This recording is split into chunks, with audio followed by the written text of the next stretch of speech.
I was glad when I saw the freed hostages who had spent 2 years of their lives in the tunnels of Gaza. My family, everyone was happy, even understanding that maybe moving toward peace would be harder.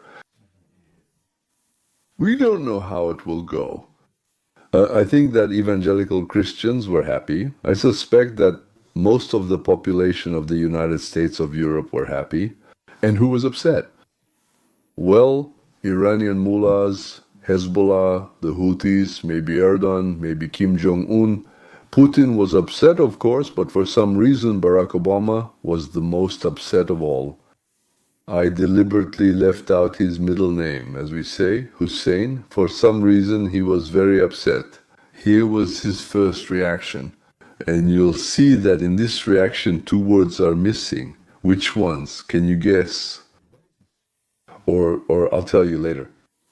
After 2 years of unimaginable loss and suffering for Israeli families and the residents of Gaza, we should all be hopeful and glad that the end of the conflict is near, that the hostages who are still being held will be reunited with their families, and that vital aid will start reaching those whose lives in Gaza have been shattered. Moreover, now it is up to the Israelis and Palestinians, with the support of the United States and the entire international community, to begin the difficult task of rebuilding Gaza, and to commit to a process that, recognizing both people's shared humanity and rights, can achieve lasting peace. So this got 70, as you can see, 73 million views on Twitter, but he forgot two words. One starts with D, the other with T. That's right, Donald Trump didn't mention Donald Trump.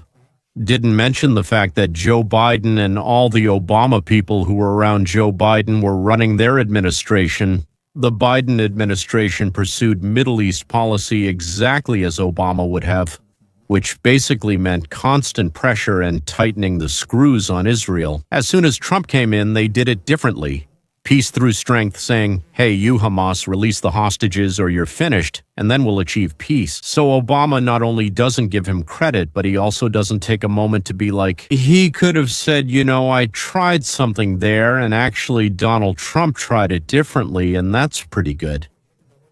But okay, he squeezed out a little something, like, Obama completely forgot to mention who organized this peace process, like maybe it organized itself.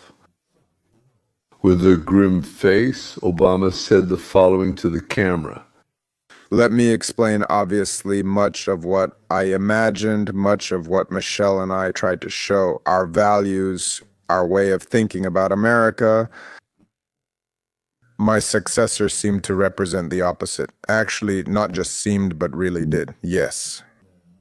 So I think there was a lot of anger, a lot of sadness, and some fear among a large part of the country. let's say it's interesting. I mean, if you just did something like body language, I mean, crossed legs and crossed arms, now he's just kind of unremarkable. It's almost unimaginable. That's for tomorrow, after the hostages are released. Michelle and I had family values, but this one, the one after me, doesn't have them. I wonder how.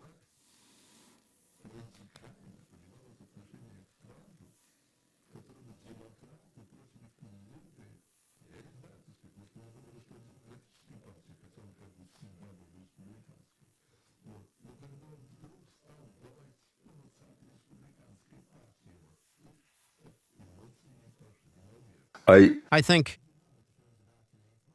Do you know what today's show is about? It's mostly about peace, because there is a chance for peace. Not automatically automatic peace, not naive peace, but a chance for peace. And that's because Donald Trump thought about peace a little differently. We will talk about what Donald Trump did differently.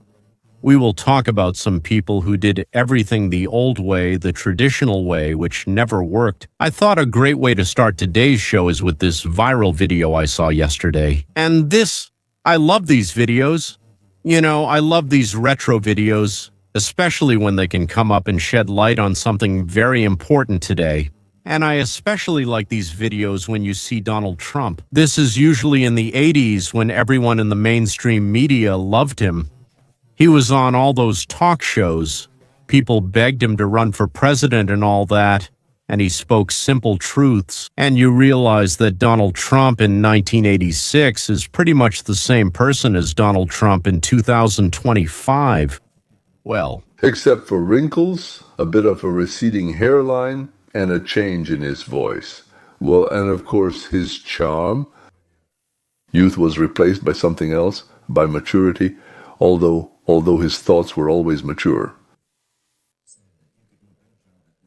he said you could negotiate arms control agreements with the Soviets better than professionals who've tried for years. I didn't say it was me, Mike. I just said someone should do it. I could, and that's fine, but this country needs help. And if that doesn't happen, the country and the world will be in big trouble, because in a short time as we sit here, there will be neither a country nor a world. Back in the 80s, he already said, if we don't start pulling ourselves out of the quagmire, out of the swamp, as he calls it now, we won't have a country, and possibly there won't be the world that exists and suits us now either. I mean, is he the same person or what? What is he saying?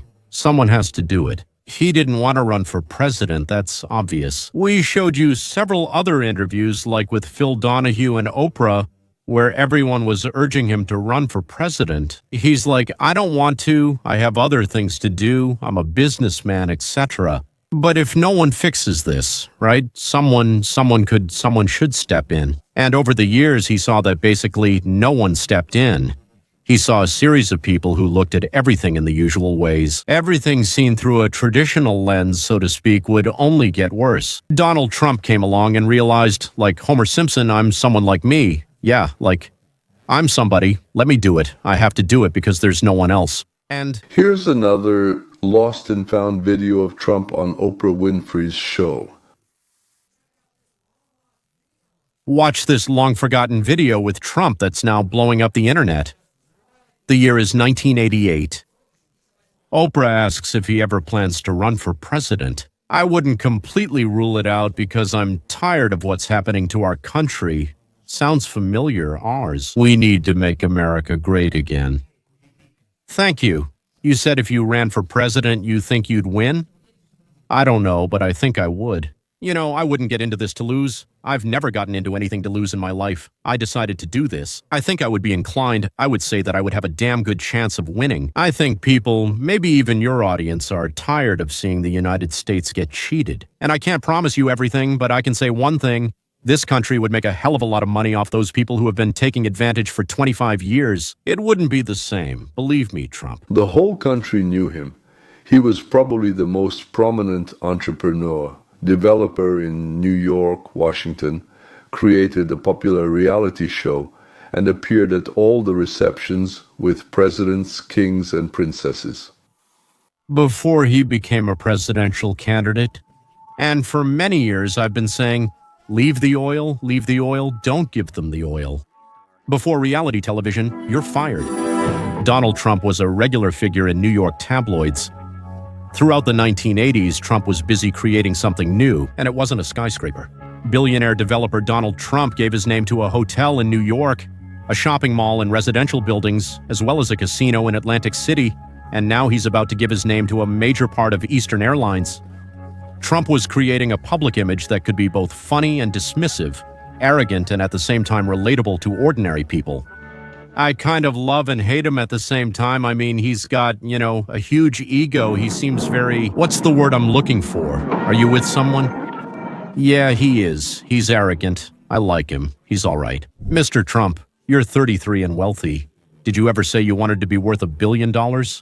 No, not at all. I just want to stay busy and active. $1 billion? Buy the White House? Do you think money Gives it to you? Well, I don't think that's possible. I know a lot of politicians. I like many of them. They're my friends.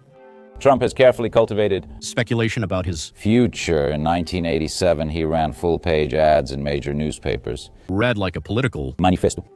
An enlarged copy of the announcement is now on display in Trump Tower. on Fifth Avenue. The announcement was irresistible to the New York press, and this move kept Trump's name in the news.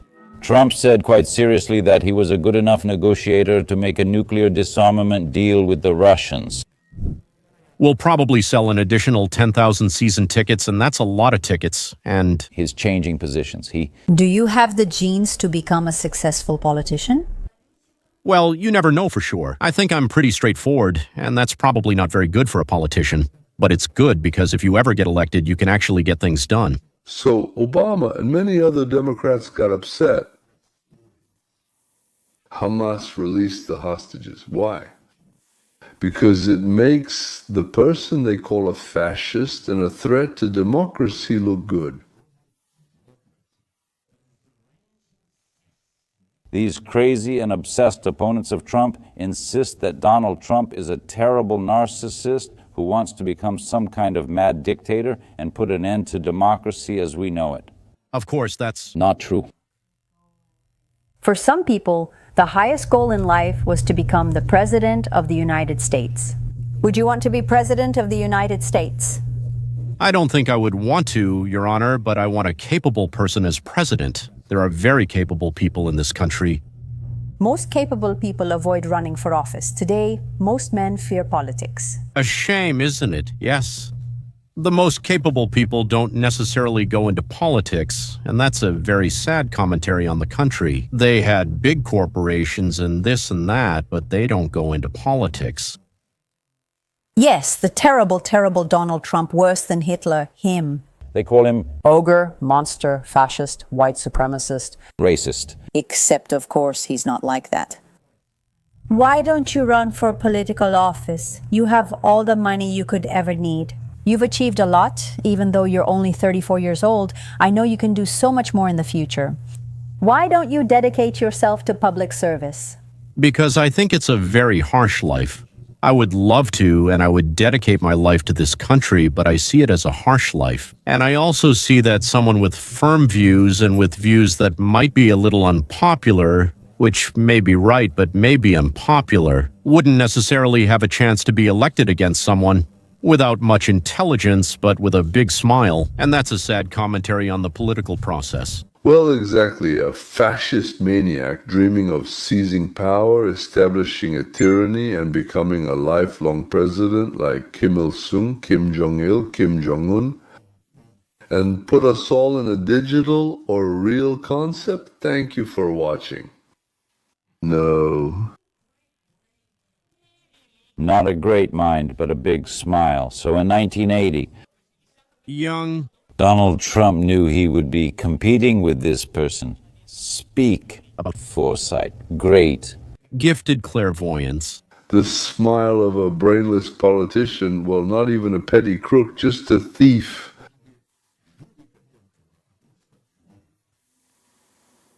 Trump in the late 70s placed an ad in the New York Times. No, in the late 80s, sorry, yes. In 1987, he placed a double-page ad in the New York Times. It used to cost him $95,000, but now it would likely be $300,000 to $400,000. Why the sudden increase? Let's listen to Larry King. Donald Trump, a multimillionaire and developer, has lately been sounding more like a politician than America's most grand and controversial builder. When he disagrees with policy, he does it in a big way. Today, he spent $95,000 on a full-page newspaper ad that appeared in many publications criticizing the administration's foreign policy. Rumors in the Trump camp even point to a possible presidency. Could the Manhattan tycoon set his sights on the White House? Is he bluffing? Are you a Republican, Donald? I'm a Republican, yes. So if it were politics, then as a Republican? I think it would be like a Republican, but not political. Okay. Then why advertising? I mean, you said you wanted to say it. There are many ways to express your thoughts. I think advertising is one of them. You could have contacted shows like this before. Why now? It was simple. I was tired, and many are tired of other countries taking advantage of the United States. This is a great country. They laugh at us behind our backs. They laugh at us because of our own stupidity and our leaders. We have a situation in the Persian Gulf. You saw today's events. Billions and billions of dollars are being spent to extract oil for Japan, and they pay nothing for it. Basically, they pay nothing for it. We have tankers going back and forth, and our people are protecting them, losing their lives. I mean, they're losing their lives. Larry, we're spending billions on protection, and these tankers just go to Japan.